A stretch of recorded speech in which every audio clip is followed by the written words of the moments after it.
Is the first chip implanted into the human brain that directly links the human brain with the hard drive of a physical computer without a wire, without a cable. We have the biology that allows us to do already, we have this, what those chips are allowing us to do. When we learn to access these mirror neurons in a very specific way, we have super learning. I do this personally. I mean, we can learn very, very quickly. We are at this pivotal crossroad where we are developing and evolving our technology so quickly. We have to make a choice as a society.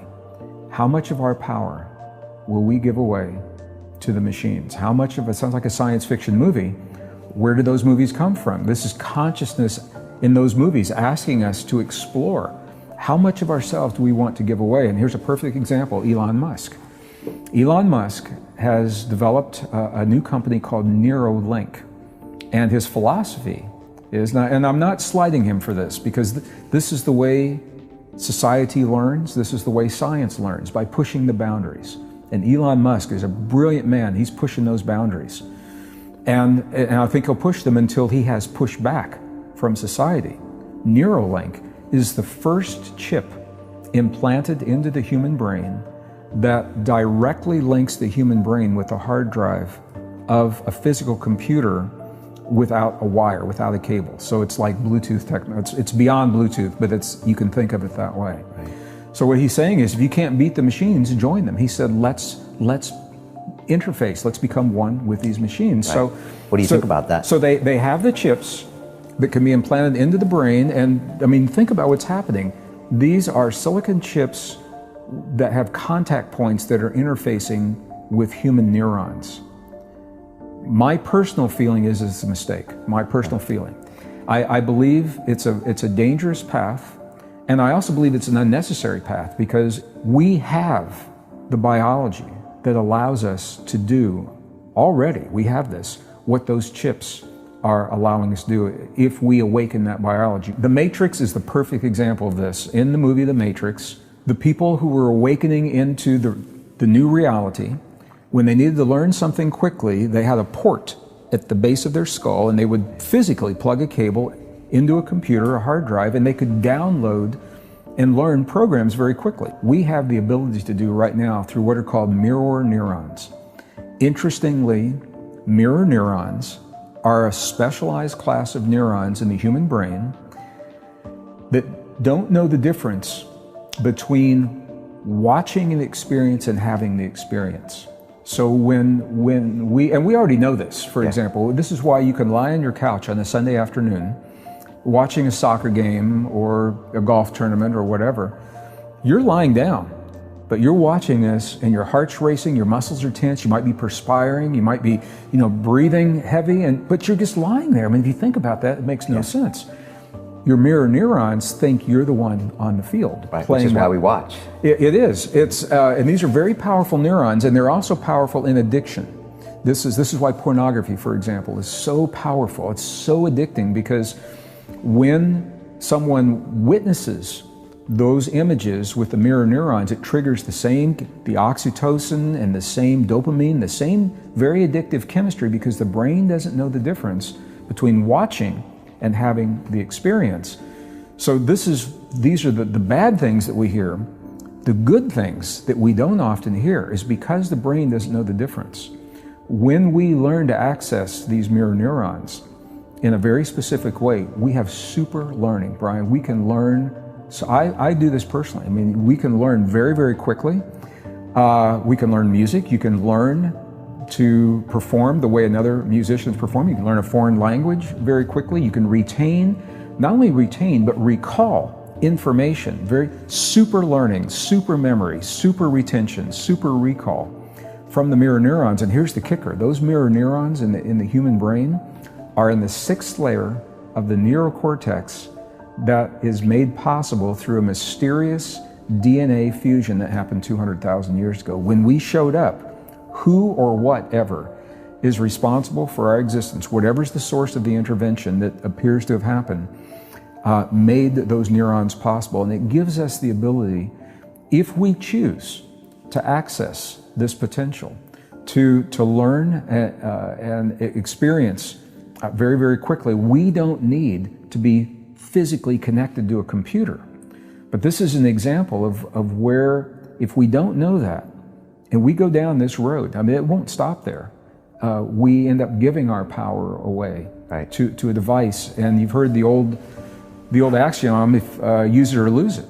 And we run, I think, the risk of becoming a species where we begin to lose this tremendous, beautiful potential. And we are losing parts of that already, because we're no longer kind of learning the same way and pushing our brains to learn languages. It's all there on Google Translate. Ask the young people today to solve a mathematic problem without the use of a phone or a calculator. Yeah.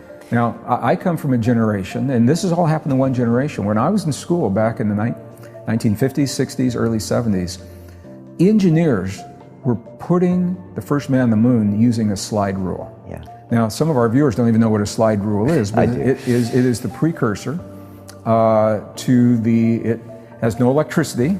It is a gadget that looked like a ruler that had a slide that you could use to move and correlate certain numbers. And this is the way engineering happened in World War II, the atomic bomb. This is how we solved our problems.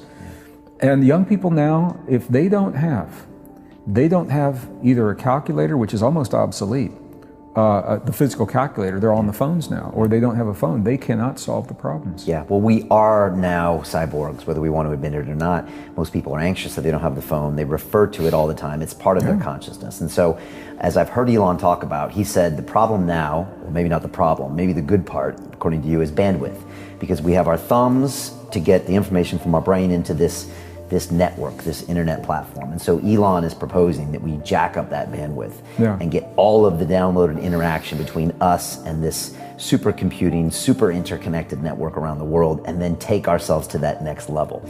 And so I think Elon is a proponent, or he's just saying it's going to happen, so let's make it happen. Yeah, he's just saying, let's go with the flow. This is where it's going. Right, and I see what you're saying, because if we do that, there's not many ways of going back. We already are doing that to a certain extent, aren't we? Well, we are, and I have to be, for transparency, I'll just say that I probably am what you would call a purist. There's a part of me that so respects the intricacy of the human being, our existence. We are so mysterious, we are so complex. And every time scientists think they've got it nailed, it's all buttoned up, and they think they understand that they don't know what's really happening. Human brain states is a perfect example. We can talk about that in just a moment. I think until we fully understand who we are and our potential, it's a mistake. Right. Because we're closing off that door, we might not ever go back there. We're giving it away. It's a mistake to lose that. 50 years from now, there'll be the science fiction movie of the people that stayed away from the tech and the people that went into the tech. I think it is happening right now. That's exactly what you're seeing. And you know, if some people go to extremes, I think the machines can be useful as tools. My caution is not to embrace them as a crutch, where we have to have them. Right. If a machine can tell me when I'm creating the conditions in my body to access this potential, then that machine is very useful.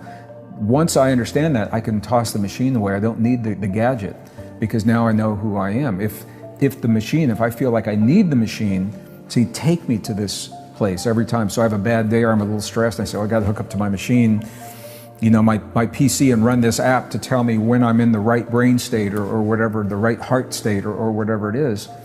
And I think that's where we run the risk, and we have to be conscious. We have to be conscious and cautious as we do this. I'm tripping on a little bit because I wanted to go back. I'm not slighting Elon Musk. He is of a different generation than we are. He's an entrepreneur. He's done amazing things. He sees potential, and he says, let's explore this potential. And so he probably is accelerating the evolution, wherever that evolution is going to go. We have to make a choice now, where we didn't have to make it 5 years ago. Now we have to choose, are we going to follow this path? Now I have to tell you, Brian, audiences all over the world, when I share this story, and I've got a presentation that goes with it, and before I even share my opinion, I can see people in the audience, and when they see the picture of the chip, I say, here's the chip, here's what it does. and people are out there, they're shaking their heads. And then when I say, in my opinion, this is a dangerous thing to do, it's a slippery slope, I think we may not want to go here, people stand up and they applaud. Yeah. People, at least in the ilk that we're